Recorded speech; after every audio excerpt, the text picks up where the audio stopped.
Hello students, good morning to all of you. I welcome you to my YouTube channel English Souvenir. आप सभी का मेरे YouTube channel English Souvenir में स्वागत है. Dear students, today I am present here with a new topic, the Solitary Reaper, that is ballad and lyric also, that has been written by William Wordsworth. Dear students, this was written in the autumn of 1803, and William Wordsworth made a tour of Scotland. It was his first Scottish tour during which he met Sir Walter Scott. But the poem is not based upon an actual experience. It was rather suggested by a sentence in a travel book written by one of his friends.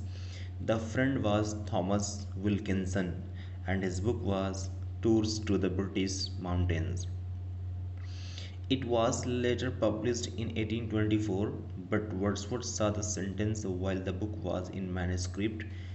The sentence runs as follows: Passed a female who was reaping alone, she sung in hers as she bended over her sickle, the sweetest human voice I ever heard. Her strains were tenderly melancholy. I felt delicious long after they were heard no more. Dear students, आपको बता दें कि ये William Wordsworth ने जो लिखा है ये उनका एक्चुअल एक्सपीरियंस नहीं है. सबसे पहली बात, इन्होंने इमेजिनेशन में लिखा है. डोरोथी और कॉलरिज के साथ वो जो स्कॉटलैंड की यात्रा पर होते हैं तो वहाँ पर एक पहाड़ के पास पहुँचते, एक इमेजिनेशन है, नेवर थिंक. तो ओके, तो पहाड़ के पास पहुँचते हैं तो उनको अपने फ्रेंड की याद आती है जिसका नाम होता है थॉमस विल्किंसन, और उसकी एक बुक होती है tours to the British mountains. तो उसमें कुछ लाइनें लिखी गई होती हैं, जो मैंने लाइनें आपको सुनाई हैं वो लाइनें लिखी गई होती हैं, और तब उनको याद आता है और इसी पर इमेजिन करके एक पोएम लिखते हैं जिसका नाम है the solitary reaper. Solitary means होता है अकेला या अकेली, और रीपर मीन्स होता है फसल काटने वाले को रीपर कहते हैं. तो कोई एक लड़की है जो अकेले ही फसल काट रही है और गीत गा रही है, गाना गा रही है. बड़ा ही मेलनकॉलिक सॉन्ग है, बड़ा ही दर्द भरा सॉन्ग है. उसके लैंग्वेज वर्ड्स वो समझ नहीं पाता है, लेकिन फिर भी उसका टोन इतना ज़्यादा स्वीट होता है कि बग़ैर सुने वो आगे बढ़ने की कोशिश नहीं करता है. आइए हम लोग चलिए शुरू करते हैं पोएम. तो dear students, behold her single in the field. जैसा कि मैंने पहले ही बता दिया था कि हर किसके लिए रिप्रेजेंट करता है, वो लड़की. आपको बता दें वो हर जो है उस लड़की के लिए जो फसल काट रही है. लेकिन एक चीज़ आपको ये बता दें कि वो लड़की जो थी स्कॉटिश थी और किसी near by will say belong करती थी, जिसकी लैंग्वेज जो थी वो बहुत इतनी कॉम्प्लिकेटेड थी, और लैंग्वेज शायद गैलिक लैंग्वेज में वो गा रही थी. तो अर्स या गैलिक लैंग्वेज में गा रही थी. वैसे तो इनके फ्रेंड की बुक में अर्स आता है और इनकी बुक में गैलिक लैंग्वेज आता है, तो उस लैंग्वेज में गा रही थी, इसलिए विलियम वर्ड्सवर्थ समझ नहीं पाता है. तो कहता है बिहोल्ड हर, यानी उसे देखो, सिंगल इन द फील्ड, वो अकेली कहाँ है, फील्ड में है, यानी खेत में है. देखिए, योन सॉलिटरी हाईलैंड लेस. योन सॉलिटरी यानी योन मीन्स क्या होता है, ओवर देयर, यानी वहाँ पर. सॉलिटरी अकेले है. हाईलैंड लेस, हाईलैंड लेस क्यों यूज़ किया गया है, क्योंकि ऐसी लड़की जो हाईलैंड क्षेत्र में रहती है, ये उसे हम हाईलैंड लेस कहते हैं. लेस मीन्स लड़की होता है.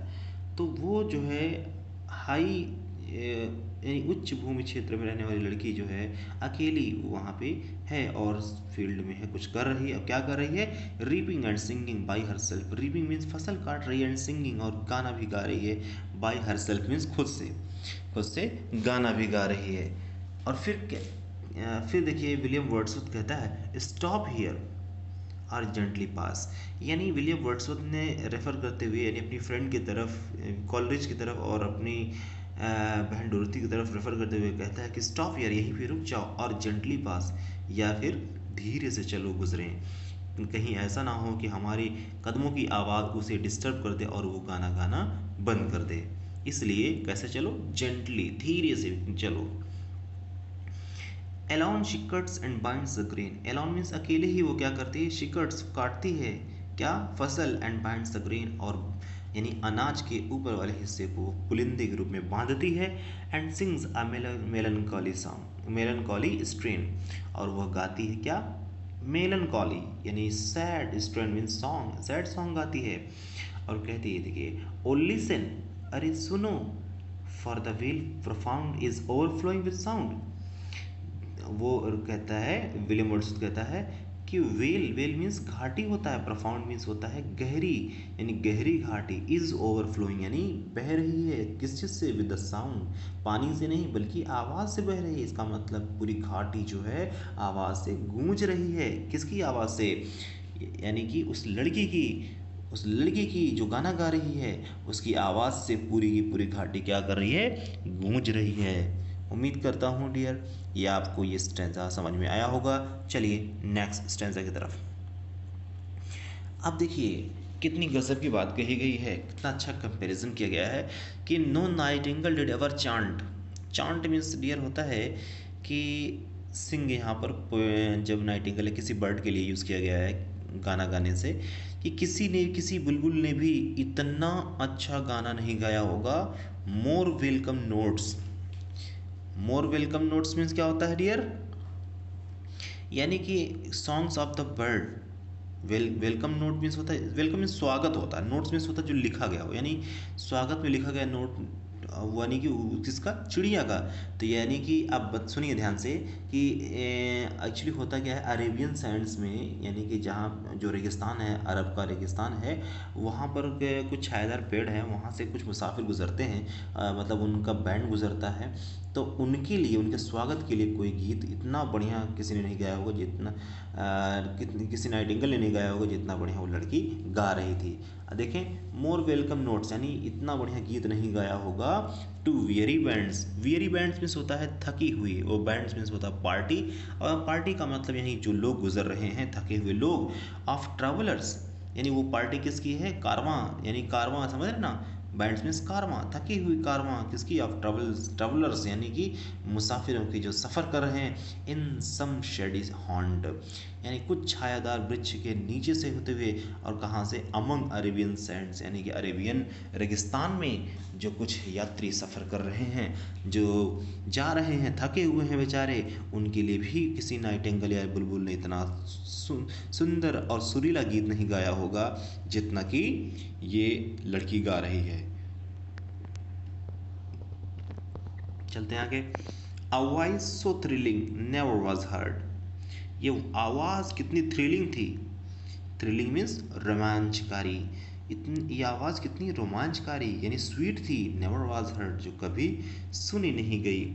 इन स्प्रिंग टाइम, यानी यहाँ तक कि स्प्रिंग टाइम में भी वो, स्प्रिंग टाइम मीन्स क्या, वसंत ऋतु, या जब कभी चिड़िया के चहचहाने या गीत गाने की आवाज़ आती है तब भी इतनी खूबसूरत या सुरीली आवाज़ नहीं सुनी गई।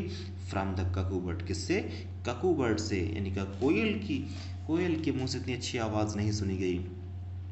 और वो कोयल मानी जाती है कि अगर वो चिल्लाए या फिर वो आवाज़ निकाले तो breaking the silence of the seas, यानी कि क्या करे वो, ब्रेकिंग मीन्स तोड़ दे the silence of the seas, यानी समुद्र के लहरों की जो गूंज होती है उसकी चुप्पी, यानी कि उस खामोशी को तोड़ दे।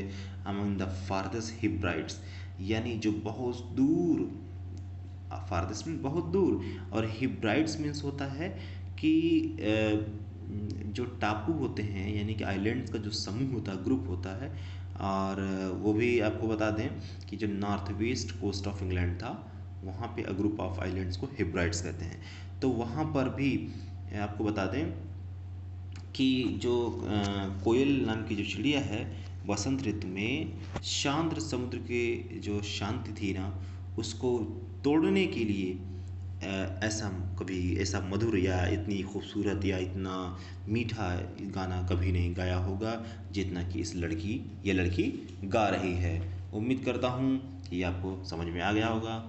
चलिए आगे चलते हैं। देखिए यहाँ पर क्वेश्चन करता है, will no one tell me what she sings, क्या मुझे कोई नहीं बताएगा कि वो कौन सा गाना गा रही है।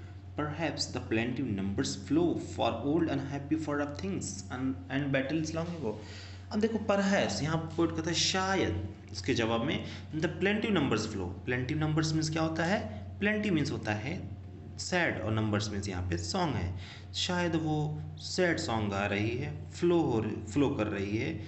देखिए ये भी याद रखें कि फ्लो फॉर मीन्स होता है डिस्क्राइब करना या वर्णन करना, यानी उसके जो प्लेंटिव नंबर्स यानी सैड सॉन्ग है ना, वो डिस्क्राइब कर रहे हैं यानी वर्णन कर रहे हैं किस चीज़ के बारे में? Old unhappy and far of things. यानी ओल्ड मीन्स होता है पुरानी या प्राचीन, अनहैप्पी यानी कि दुखदपूर्ण घटनाओं के बारे में, फार ऑफ थिंग्स मीन्स होता है जो बहुत पुरानी हो चुकी हैं ऐसी चीज़ों के बारे में, और एंड बैटल्स लॉन्ग एगो, और वो युद्ध लड़ाइयाँ जो कभी पहले हो चुकी हैं, यानी ऐसी दुर्दशा वाली घटनाओं को शायद वो अपने गानों में बयान कर रही है शायद। और is it some more humbly, या फिर या कोई और ये हम्बल ले है। ले मीन्स यहाँ पर सॉन्ग है, ले मीन्स क्या है? सॉन्ग है। और हम्बल मीन्स होता है किसी निम्नतम स्तर का यानी छोटे स्तर का कोई सॉन्ग है ये जो ये गाना गा रहे है। या फिर ये बताइए, और is it some more humble lay, या फिर या कोई निम्नतम स्तर का कोई सॉन्ग है, लिरिक्स है, गाना है। फेमिलियर मैटर ऑफ टुडे, जो आज के जो यानी मॉडर्न टाइम के जो मैटर्स से ये बिलोंग करता है या उससे कोई रिलेशन रखता है, यानी उस गाने का संबंध जो हो आज के किसी मामले से हो, क्या ऐसा है? यहाँ पर देखिए, यहाँ पर जो humble lay off familiar matter of today कहा है, इसका मतलब है कि वर्तमान स्थिति में वो खुश नहीं था, जो वो ज़माना था। विलियम वर्ड्सवर्थ हैप्पी नहीं था, वो कहता है उसको हम्बल ले कहता है, वो भी फैमिलियर मैटर ऑफ टुडे, यानी कि आज का अगर मैटर फैमिलियर है उससे है तब तो बड़ा हम्बल ले है, यानी कि बड़ा निम्नतम स्तर का गाना है। तो क्लासिकल गाने होते हैं जो बहुत हाईएस्ट और एंशियंट लेवल पे होते हैं। देखिए, सब नेचुरल सारो लॉस और पेन, हो सकता है कुछ नेचुरल सारो। नेचुरल सॉरो मीन्स होता है दुख या विपदा, यानी कौन सी विपदा? नेचुरल यानी प्राकृतिक, यानी नेचुरल कैलामिटी। और लॉस मीन्स हो सकता है कोई हानि, और पेन मीन्स कोई पीड़ा या दर्द हो। ये भी हो सकता है कोई प्राकृतिक जो आपदा हो, हानि हो या पीड़ा हो, दैट हैज़ बीन, जिसकी जो घटित हो चुकी है, एंड मे बी अगेन, हो सकता है दोबारा भी कभी घटित हो जाए, हो सकता है इसके बारे में सॉन्ग सिंग कर रही हो। तो डियर, मुझे लगता है कि ये स्ट्रेंजा भी आपको क्लियर हो गया होगा। चलिए नेक्स्ट पे चलते हैं। वॉट एवर द थीम, यहाँ पर पोइट कह रहा थीम उसका कुछ भी हो, उस गाने का थीम या विषय वस्तु, सेंट्रल पॉइंट कुछ भी हो, the maiden sang as if her song could have no ending. उस मैडन ने, कुंवारी लड़की ने गाना ऐसे गाया मानो, एज इफ मीन्स मानो हर सॉन्ग, उसका गाना कुड हैव नो एंडिंग, उसके गाने की कोई एंडिंग ही ना हो, कोई समाप्ति ही ना हो। यानी उस गाने की एंडिंग का मतलब यहाँ पर डियर ये है, जो उस गाने में जो उसकी फीलिंग थी, जो भावना थी, वो ऐसा लग रहा था कि अपने भावना को, फीलिंग को परोस देना चाह रही हो, और उसकी एंडिंग ही ना हो, कहते हुए चली जा रही है। I saw her singing at her work, मैंने देखा उसे सिंगिंग गाते हुए एट हर वर्क, वो जब वो काम कर रही थी, वो अपने वर्क पे थी, काम पे थी, यानी जब काम कर रही थी तब मैंने उसको देखा। And over the sickle building, और वो क्या है? सिकल पर, ओवर द सिकल मीन्स हंसिए पर वो बेंडिंग झुकी हुई थी, यानी कि उसके बेंडिंग मीन्स होता है झुकना। ये जब आपको पता है जब फसल काटते हैं तो झुक करके काटते हैं हंसिए से। तो ये जो है यहाँ पर पोएट ने कहना चाहा है कि वो अपने काम पर थी, वो गाना गा रही है, तब मैंने उसको सुना। आई लिसनड, और मैंने सुना, मोशनलेस, जब मैं सुन रहा था तो बिल्कुल मोशनलेस हो गया था, यानी बिना हमारे अंदर कोई मूवमेंट नहीं हो रहा था, एंड स्टिल बिल्कुल शांत हो गया था मैं। And as I mounted up the hill, और जैसे ही मैं माउंट अप किया यानी कि चढ़ा, कहाँ? पहाड़ पे, यानी पहाड़ी की तरफ मैं जैसे चढ़ा, the music in my heart I bore, वो संगीत, म्यूज़िक जो मेरे दिल में आई, बोर, बोर मीन्स क्या होता है? बेयर का सेकंड में बोर होता है, यानी पैदा हो जाना, या वैसे सुन लेना, या फिर हो जाना, उसके पास वो गाने हो जाना, दिल के अंदर बसा लेना। तो वो संगीत, वो म्यूज़िक जो उसके दिल में कभी जो बस गई, long after it was heard no more, long after, काफ़ी दिन बाद भी, इट वॉज हर्ड यानी सुनी गई, नो मोर, अब नहीं सुनी, काफ़ी दिन के बाद अब नहीं सुनी गई। इसका मतलब उसने उस म्यूज़िक को अपने दिल में बसा लिया, और जब भी कभी उसको याद आती है तो उसको वो जो म्यूज़िक अपने आप सुनाई पड़ता है। और लेकिन ये म्यूज़िक काफ़ी दिनों बाद भी वो म्यूज़िक सुना नहीं गया। तो मुझे लगता है कि ये पोएम भी आपको समझ में आ गई होगी डियर। अगर ये पोएम आपको समझ में आ गई, please share this poem to your friends so that they could also know about this. Okay, thank you for watching this video. See you again in the next video with a new topic. Thank you.